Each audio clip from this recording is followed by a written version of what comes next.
दोस्तों, Genghis Khan इतिहास में दर्ज एक ऐसा बेकार शख्स है जिसे पूरी दुनिया जानती है।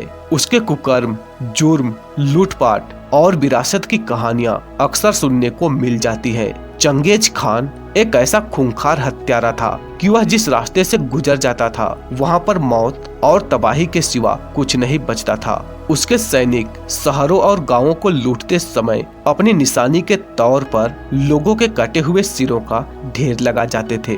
और सिर्फ लूटपाट और हत्याएं ही नहीं, बल्कि उसने बड़े पैमाने पर महिलाओं का बलात्कार भी किया है। सुंदर दिखने वाली महिलाओं को तो वो अपनी हरम में शामिल कर लेता था और बाकियों का कत्ल करवा देता था। और दोस्तों, सबसे हैरान कर देने वाली बात तो ये है कि कुछ इतिहासकार इस खूंखार हत्यारा को मुस्लिम मानने से इनकार करते हैं। तो आखिर इसकी सच्चाई क्या है? क्या सच में चंगेज खान एक क्रूर मुस्लिम शासक था या फिर एक अधर्मी हिंदू सम्राट? वैसे इसे क्या ही फर्क पड़ता है कि ये हिंदू था या फिर मुस्लिम? कर्म तो इसके हमेशा राक्षसों वाले ही रहे हैं। लेकिन फिर भी दोस्तों, आज के इस वीडियो में हम इस क्रूर शासक के बारे में 8 ऐसी रहस्यमय बातों को जानेंगे जिसे जानकर आप भी हैरान हो जाएंगे। तो चलिए सीधा वीडियो को शुरू करते हैं। नंबर 1, दोस्तों, चंगेज खान की सैकड़ों पत्नियां थी और इन पत्नियों से चंगेज खान के कुल 200 बेटे हुए, जिनमें से कई ने आगे चलकर खुद के साम्राज्य स्थापित करके बड़े बड़े हरम बनाए। लेकिन इतने बड़े परिवार के बावजूद चंगेज खान को अपने मौत के समय किसी का भी साथ नसीब नहीं हुआ। इससे आप शायद ये भी कह सकते हो कि ये सब उसके कुकर्म के कारण ही हुआ। नंबर 2, दोस्तों, आज तक यह पता नहीं चल सका है कि चंगेज खान की कब्र वास्तव में कहाँ है, और यहाँ तक कि उसके मौत के कारणों को लेकर भी कई तरह के दावे किए जाते हैं। यानी उसके मौत के वजह की कोई स्पष्ट जानकारी नहीं है। चंगेज खान के मौत के बारे में कई इतिहासकारों के अलग अलग दावे हैं। फिर भी इतिहासकारों के एक दावे के साथ में चले तो चंगेज खान का जन्म 1162 के आसपास आधुनिक मंगोलिया के उत्तरी भाग में हुआ था। उसका वास्तविक या फिर प्रारंभिक नाम तेमचंद था और उसकी मृत्यु 18 अगस्त 1227 को हुई थी। नंबर 4, दोस्तों, चंगेज खान के पिता का नाम यसुजई था, जो कि 8 कबीलों का मुखिया था। और आपको जानकर हैरानी होगी कि चंगेज खान की दाईं हथेली पर पैदाइशी खूनी धब्बा था। दोस्तों, चंगेज खान के 3 सगे भाई थे और एक सगी बहन थी। इसके अलावा चंगेज खान के 2 सौतेले भाई भी थे।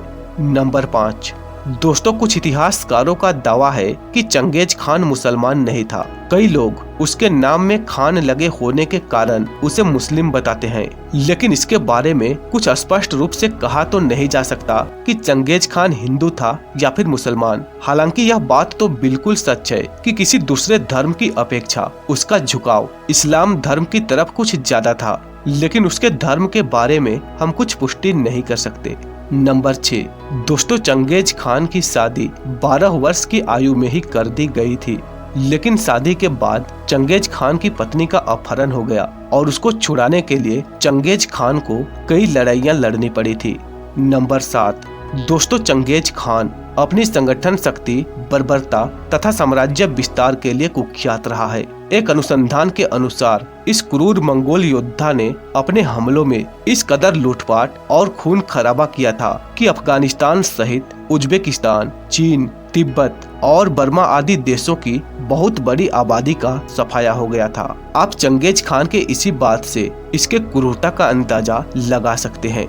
नंबर 8, कहा जाता है कि चंगेज खान के पास इतना संपत्ति और भूमि थी कि वह अपने जीवन काल में ना तो कभी इसका उपयोग कर सका और ना ही कभी हिसाब किताब लगा सका। दोस्तों, चंगेज खान पर लिखी एक प्रसिद्ध किताब के लेखक जैक वेदरफोर्ड का कहना है कि जीवन भर लूटकर सारी दुनिया से संपत्ति इकट्ठा करने वाले चंगेज खान ने कभी खुद पर या परिजनों पर कोई भी खर्च नहीं किया था और मरने के बाद भी उसे साधारण तरीके से ही दफनाया गया था।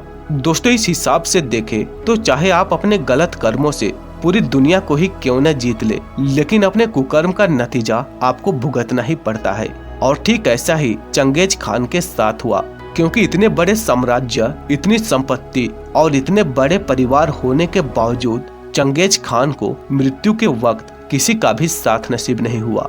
तो दोस्तों आज के इस वीडियो को हम यहीं पर समाप्त करते हैं। अगर आपको हमारे द्वारा दी गई जानकारी पसंद आई है तो वीडियो को लाइक और चैनल को सब्सक्राइब कर लें, क्योंकि हम इस चैनल पर हमेशा नए नए वीडियोस लाते रहते हैं। तो फिर मिलते हैं अगले वीडियो में, तब तक के लिए जय हिंद, जय भारत।